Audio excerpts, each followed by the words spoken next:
Hey friends, welcome back to A Simple Truth. We've got a big day today, got a lot of stuff. So we are doing Exodus 10 through 12.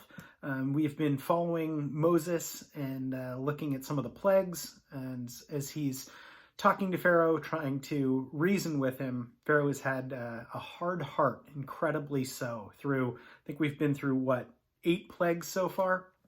So we're going to take a look at the rest of the plagues today. We'll look at the death of the firstborn throughout Egypt, and then we'll also look at the actual Exodus itself. And beyond that, we'll also get to take a look at what the death of that firstborn actually is, so that being the Passover. And that is a monumental moment for the Jews hereafter, even celebrated today. So we'll continue to look at that. Once again, this is chapters 10 through 12 is what we're looking at today. So chapter 10. Now the Lord said to Moses, "Go into Pharaoh, for I have hardened his heart and the hearts of his servants, that I may show these signs of mine before him, and that you may tell in the hearing of your son and your son's son the mighty things I have done in Egypt, and my signs which I have done among them, that you may know that I am the Lord."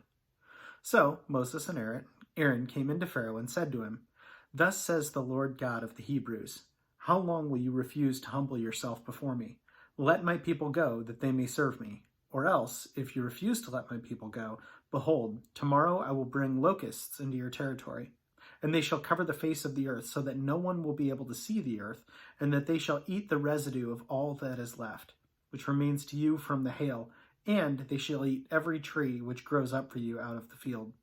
They shall fill your houses and the houses of all your servants, and the houses of all the Egyptians, which neither your fathers nor your fathers' fathers have seen, since that day that they were turned on the earth to this day." And he turned and went out from Pharaoh. Then Pharaoh's servants said to him, "How long shall this man continue to be a snare to us? Let the men go, that they may serve the Lord their God. Do you not know that Egypt is destroyed?"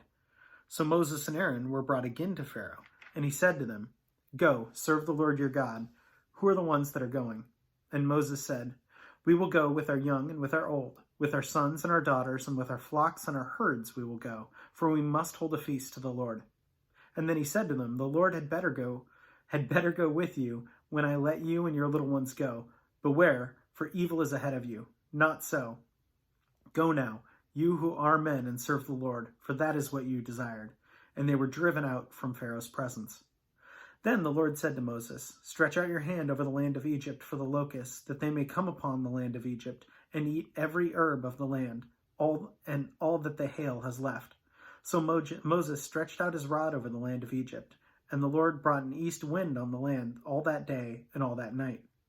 When it was morning, the east wind brought the locusts, and the locusts went over all the land of Egypt, and they rested on the territory of Egypt.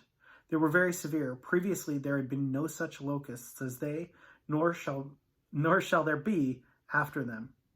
For they covered the face of the whole earth, so that the land was darkened, and they ate every herb of the land, and all the fruit of the trees which the hail had left. So there remained nothing green on the trees, or on the plants, or the fields surrounding all the land of Egypt. Then Pharaoh called for Moses and Aaron in haste, and said, "I have sinned against the Lord your God, and against you. Now therefore please forgive my sin only this once, and entreat the Lord your God that he may take away from me this death only." So he went out from Pharaoh and entreated the Lord. And the Lord turned a very strong west wind, which took the locusts away and blew them into the Red Sea. And there remained not one locust in all the territory of Egypt. But the Lord hardened Pharaoh's heart, and he did not let the children of Israel go. Then the Lord said to Moses, "Stretch out your hand towards heaven, and let there may be darkness over the land of Egypt, darkness which may be even felt." So Moses stretched out his hand toward heaven, and there was a thick darkness in all the land of Egypt for 3 days. They did not see one another, nor did anyone rise from his place for 3 days. But all the children of Israel had light in their dwellings. Then Pharaoh called to Moses and said, "Go serve the Lord. Only let your flocks and your herds be kept back. Let your little ones also go with you." But Moses said, "You must also give us sacrifices and burnt offerings, that we may sacrifice to the Lord our God. Our livestock shall go with us, not a hoof shall be left behind, for we must take some of them to serve the Lord our God. And even we do not know what we must serve the Lord until we arrive there." But the Lord hardened Pharaoh's heart, and he would not let them go. Then Pharaoh said to him, "Get away from me. Take heed to yourself and see my face no more. For the day you see my face, you shall die." So Moses said, "You've spoken well. I will never see your face again." Chapter 11. And the Lord said to Moses, "I will bring one more plague on Pharaoh and on Egypt. Afterward, he will let you go from here. When he lets you go, he will surely drive you out of here altogether. Speak now in the hearing of the people, and let every man ask from his neighbor, and every woman from her neighbor, articles of silver and articles of gold." And the Lord gave the people favor in the sight of the Egyptians. Moreover, the man Moses was very great in the land of Egypt, and in the sight of Pharaoh's servants, and in the sight of the people. Then Moses said, "Thus says the Lord, about midnight I will go out into the midst of Egypt, and all the firstborn in the land of Egypt shall die, from the firstborn of Pharaoh who sits on the throne, even to the firstborn of the female servant who is behind the handmill, and all the firstborn of the animals. Then there shall be a great cry throughout all the land of Egypt, such as was not heard before, nor shall it be like it again. But against none of the children of Israel shall a dog move its tongue, against man or beast, that you may know that the Lord does make a difference between the Egyptians and Israel. And all of these servants shall come down and bow down to me, saying, 'Get out, and all the people who follow you.' After that I will go out." Then he went out from Pharaoh in great anger. But the Lord said to Moses, "Pharaoh will not heed you, so that my wonders may be multiplied in the land of Egypt." So Moses and Aaron did all these wonders before Pharaoh, and the Lord hardened Pharaoh's heart, and he did not let the children of Israel go out of his land. Chapter 12. Now the Lord spoke to Moses and Aaron in the land of Egypt, saying, "This month shall be your beginning of months. It shall be the first month of the year to you. Speak to all the congregation of Israel, saying, On the 10th of this month every man shall take for himself a lamb according to the house of his father, a lamb for his household. And if the household is too small for the lamb, let him and his neighbor in his next house take it according to the number of persons, according to each man's need, that you shall make your account for the lamb. Your lamb shall be without blemish, a male of its first year. You may take it from its sheep or from the goats. Now you shall keep it until the 14th day of the same month. Then the whole assembly of the congregation of Israel shall kill it at twilight. And they shall take some of its blood and put it on 2 doorposts and on the lintel of the houses where they eat it. Then they shall eat the flesh on that night, roasted in fire with unleavened bread, and with bitter herbs they shall eat it. Do not eat it raw nor boiled at all with water, but roasted in fire, its head and its legs and its entrails. You shall let none of it remain until morning. And what remains of it until morning you shall burn with fire. Thus you shall eat it, with a belt on your waist, your sandals on your feet, and your staff in your hand. So you shall eat it in haste. It is the Lord's Passover. For I will pass through the land on Egypt on that night, and I will strike all the firstborn in the land of Egypt, both man and beast, and against all the gods of Egypt. I will execute judgment. I am the Lord.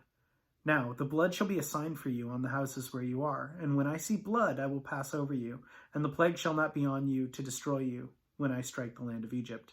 So this day shall be to you a memorial, and you shall keep it as a feast to the Lord throughout your generations.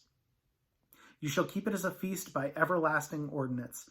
7 days you shall eat unleavened bread. On the first day you shall remove leaven from your houses. For whoever eats leavened bread from the first day until the 7th day, that person shall be cut off from Israel. On the first day there shall be a holy convocation, and on the 7th day there shall be a holy convocation for you. No manner of work shall be done on them, but that which everyone must eat, that only may be prepared for you. So you shall observe the feast of unleavened bread, for on this same day I will have brought your armies out of the land of Egypt. Therefore you shall observe this day throughout your generations an everlasting ordinance. In the first month, on the 14th day of the month at the evening, you shall eat unleavened bread until the 21st day of the month at evening. For 7 days no leaven shall be found in your houses, since whoever eats what is leavened, that same person shall be cut off from the congregation of Israel, whether he is a stranger or a native of the land.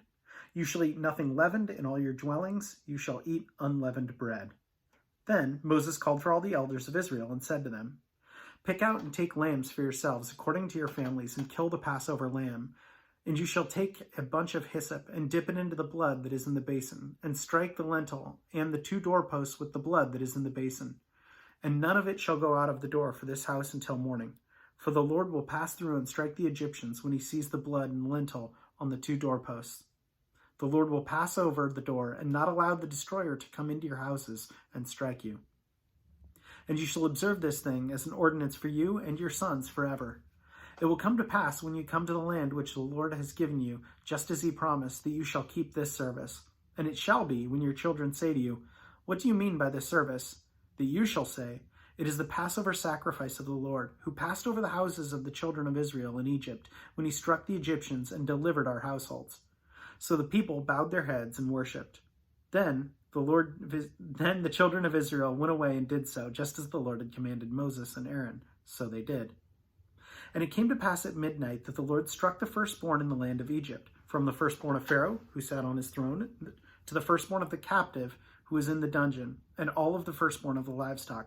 So Pharaoh rose in the night, he and all his servants, and all the Egyptians, and there was a great cry in the house of Egypt, for there was not a house where there was not one dead. Then he called for Moses and Aaron by night, and said, Rise and go out from among my people, both you and your children of Israel, and go, serve the Lord as you have said. Also, take your flocks and your herds as you have said, and be gone, and bless me also.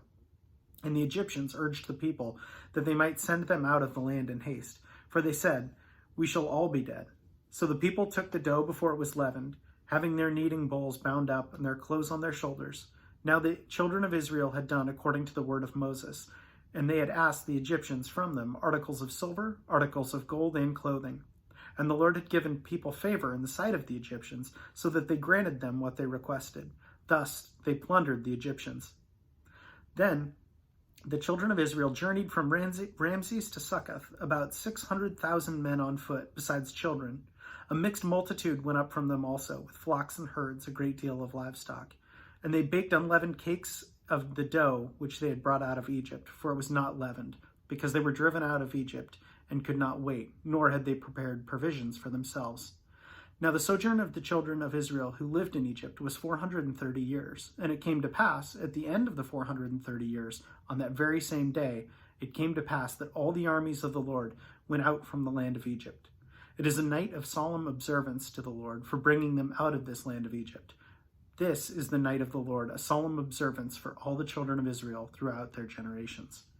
And the Lord said to Moses and Aaron, This is the ordinance of the Passover. No foreigner shall eat it, but every man's servant who is brought for money, when you have circumcised him, then he should eat it. A sojourner and a hired servant shall not eat it. In one house it shall be eaten. You shall not carry any of the flesh outside of the house, nor shall you break one of its bones. All the congregation of Israel shall keep it. And when a stranger dwells with you and wants you to keep the Passover to the Lord, let all his males be circumcised, and then let him come near and keep it, for he shall be as a native of the land. For no uncircumcised person shall eat it. One law shall be for the native born and the stranger who dwells among you. Thus all the children of Israel did as the Lord commanded Moses and Aaron, so they did. And it came to pass on that very same day that the Lord brought the children of Israel out from the land of Egypt according to their armies. So again, I promised a big day and big happenings. This is just the beginning of their journey, is actually getting out of Egypt. And I think that's exactly what stood out to me, is as they are exiting, the fact that God allowed them to plunder the Egyptians, as this terrifying night ensued. That is the night as well that the Israelites escaped the Egyptian hand, which is really big.